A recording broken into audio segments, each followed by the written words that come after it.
All right, guys. I just wanted to talk about one thing that we're going to be looking at actually out in the field.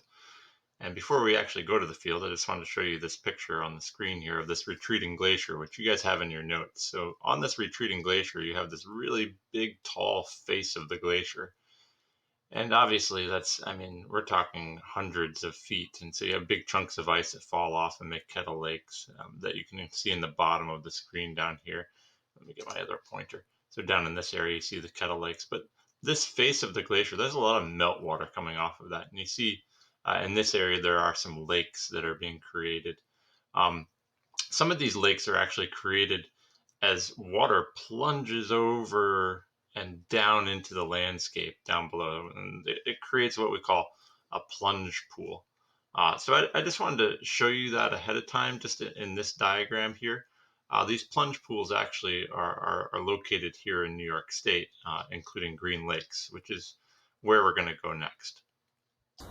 I'm at Green Lake State Park, and as you can see behind me, this is the first lake that you come to, where the beach is. I just wanted to tell you about this lake because this is actually a glacial formation, which is pretty interesting.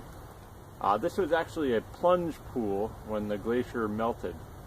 So as it was heading back north and receding, the glacial ice was melting and plunging over the glacier down into the ground. So if you can imagine like Niagara Falls, all this water rushing down and hitting the ground with full force, and it was plucking up the earth underneath of it, and it actually created it's called a plunge pool. So it's a really deep kind of crater in the earth that was created. Most likely this lake, if you dive down to the bottom of it, it's about 120 feet deep, and if you dig through all the sediment below that, it's another 150 feet or so. So we're talking like 400, 500 feet of plucking out the earth and digging basically a trench in the ground, and then the water rushed off from there like a giant river off of this floodwater.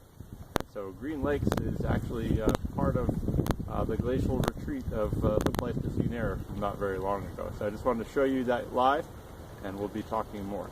As I'm standing at Dead Man's Point, and behind me it looks like a coral reef.